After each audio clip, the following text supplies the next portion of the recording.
Nice to see you guys. I'll be very quick with this one. All right. Actually, I've got two two stories. Actually, I've got more than that. You know me. Well, the Um, floor is yours. It's great to hear from you. oh, thank you. Now I don't now I don't know if this is true, but the gentleman that was talking about the ringing in his Hmm. ears. Hmm. Now I don't know this is true or not, but Lucille Ball went to get some dental work done on her teeth, and she went back to obviously the lot for filming the show, and she was getting this tap tap tapping in her teeth, and it was driving her nuts. Hmm. And a colleague said, "Why don't you go back to the dentist? Maybe they've hit a nerve or something." So she went away back. No, no, your teeth are fine. And she went, "Oh, okay." And she noticed when she was at the dentist, it had gone, it was away. And she went back to the lot, and there it started again. Now, when they looked into it, apparently in the basement there was Japanese spies, and it was Morse code. Yep, that's a true story. It's actually one of the first. I think it was maybe the first or second article I ever wrote for Timcast was about somehow that found its way in. But yeah, she was driving through I think the canyon or somewhere out in California, and was hearing this thing. She thought it was aliens, and the official story was that it was the Japanese, like Morse code. Crazy. That's insane. That's Yeah. absolutely I nuts. feel like I've honestly heard that Uh, before, but it just like that's a complete refresher, and that is Yeah, crazy. it's a crazy story. yes, I mean, you're like, wow. Now another quick one in Scotland, where I'm from. There is a bridge where dogs jump to their death. What did? There's a bridge in Scotland where dog walkers, when they're walking around and they happen to go on this bridge, their dogs run away from them and jump off the bridge to their death. Really? Yeah, it's called oh God, where is it? The Overton Bridge. If I don't know if Brandon wants to look it up, Overton Bridge, Scotland, The and Overton they had Bridge? lots of Overton, Overton Bridge, Like Scotland, the Overton or even window? if you yeah, but that's what the bridge is actually called. Known as the Dog And they had lo- Suicide Bridge. What? yeah, That's and they had crazy. lots of scientists that looked into it, and and there was just no explanation at all. And and this expert says, "I know what it is. They're getting the scent of mammals, and they're just running and jumping off." And I'm like that. Okay, okay then, Mr. Einstein. Why is it not happening on any other bridge? Yeah, and the disturbing trend that we're discussing here goes back to the 1950s, with reports suggesting that between 300 to 600 dogs have jumped off, with around 50 fatalities recorded. They try to have, Yeah, yeah, they try I, to I, have explanations here, I like the think that scent would of be mint. horrific to witness. Absolutely Yes. horrific, Yeah. I mean, dogs hear especially if things they that we survive the can't. fall. It almost makes me wonder if there's like a frequency hijacking or something going on that is Right. making these dogs just jump, Right. because they can hear stuff we can't. Man, But that is insane. Exactly, exactly. it's hard to imagine And what I'll else that could just be. well, I mean, who's to say that it's been going on since that time? It could just be more people had pets as dogs rather than working dogs, because working dogs are tied to one area. And you're more likely if you've got one as a pet to walk them around the local area.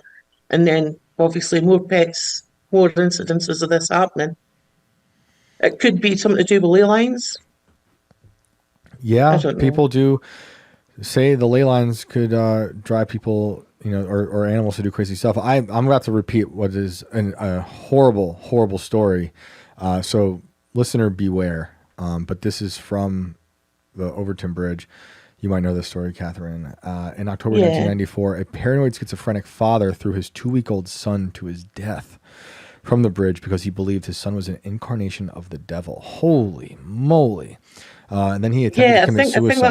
that's what initially kind of drew people to that. Oh, that's disgusting. He said the person said he chose the location due to its association with dark spirits and ancient druids. Yep. There is they've blamed everything from dogs appearing to be possessed and suddenly being compelled to leap off the bridge Man. to scent attraction to architectural illusions that they're saying the design of the bridge may actually create visual or sensory illusions that confuse dogs, leading them to jump. Awful. The, Yeah, the thing is, though, dogs' senses, it's like super senses. And I say super senses simply because ours maybe aren't quite as in tune as theirs. You think they would pick that up. right. Man, oh Do you know what I man. mean? If it's a basic instinct. And if I mean, the man says, well, it could be mammals. If dogs are tracking by their nose and their sense of smell, they would be like lemons. There'd be a pile of Right. mammals at the bottom of the bridge, and there's nothing. Can you pull up images of the bridge? Um, Overton Bridge, Toun. Because it's a lovely bridge. it's a nice area. I mean, well, Scotland, it's like the whole of the UK. It's got tons of ancient stuff, and specific things in the UK were built and that scientists have found out at a later date has been on ley lines or some other significant, reason for them building it there, which we were unaware of before. Crazy. It's a And dark. It looks like a one more haunted bridge. personal. Sorry, I was just gonna say it looks like a haunted bridge for those who well, aren't listening. I or think just listening. 95% of Scotland is. Uh, True. True. What were you gonna I've say? got, I've got, I've, yeah, I was going to say I've got one more story. Cool. It's a personal one, and it makes me think of stone tape theory. Okay. Where I was brought up and where my parents lived, it was smack bang on a crossroads, and it was quite bad. This crossroads, there'd been lots of car accidents. The worst one was, unfortunately, grandparents and the three children that were in the back of the car. The whole lot of them got wiped out, Terrible. and my father was on the same side as our house, but across the road off the crossroads, and he was walking towards it, and he saw it happen, and he stopped, and he was so shocked, he put his hands in his pocket and pulled out lots of crystallized glass. That's how impactful this impact was. And one of the tyres came off the car, and if it hadn't hit my parents' head, it would have careered right through the window. Now, this happened when I was about 10, and when I was 16, my parents went to Spain for holiday, and I was in the house on my own, which I thought, oh, this is great. So I was on the sofa, it must have been about midnight, and I was watching the television, and I had it low, because I didn't want the neighbours complaining to my mum and dad when they come back.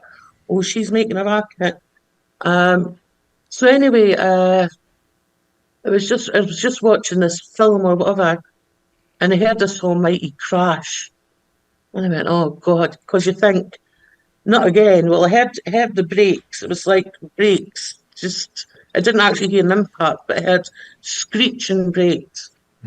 And I jumped up and I ran outside, and my neighbour across the street ran outside as well, and there was nothing there. And I went, that was weird. That's weird. And the neighbour says, did you hear that? And I says, yeah, I did. I says, I came out, and he finished the next sentence by saying, because you thought it was another accident. I went, yeah. So it was kind of nice to get out. I kind of felt a bit, that's bloody weird, but I kind of got like, well, I'm not hearing things because he's just heard it as well. And that's how I thought, well, maybe it was a stone tape theory because it was such a violent accident.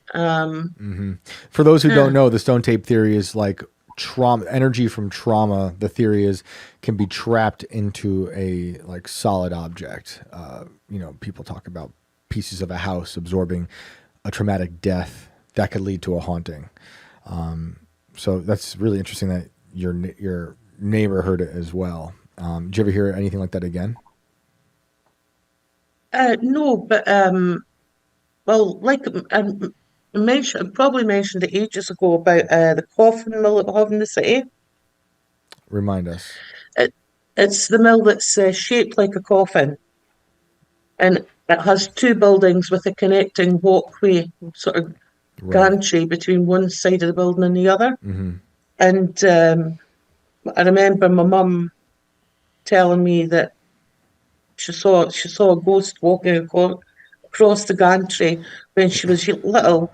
She said she knew it was a woman, although it was just a pillar of smoke that just walked across this gantry. Now, anybody that's mentioned this ghost or saw something, it's the same thing.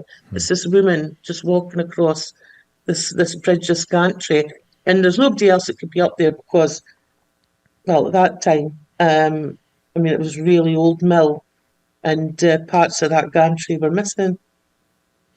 So, it's not like she could have mistaken it for somebody else. Right. I gotta say, my dream is to one day do this show from Scotland for like a week. There's so many places I'd like to go visit and record from. I think that'd be amazing. And you'll have to show up and you can tell all the stories. You can repeat all your stories. You can say new ones and it'd be a lot of fun.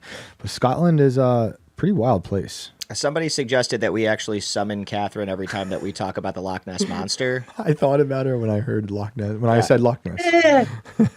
Especially, but remember when they had that job that was going, I thought, well, I could have done that and could have done a phone in and go, well, I'm here on the boat, nothing yet, fellas, we could occasionally just cut to you, be like, anything yet?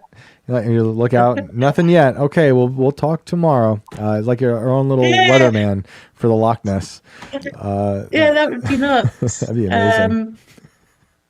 I love that. But so I'll get going because I know that you get very busy with your phone-ins. But well, we thank you very much. Everyone loves hearing from you, and we hope we hear from you again soon.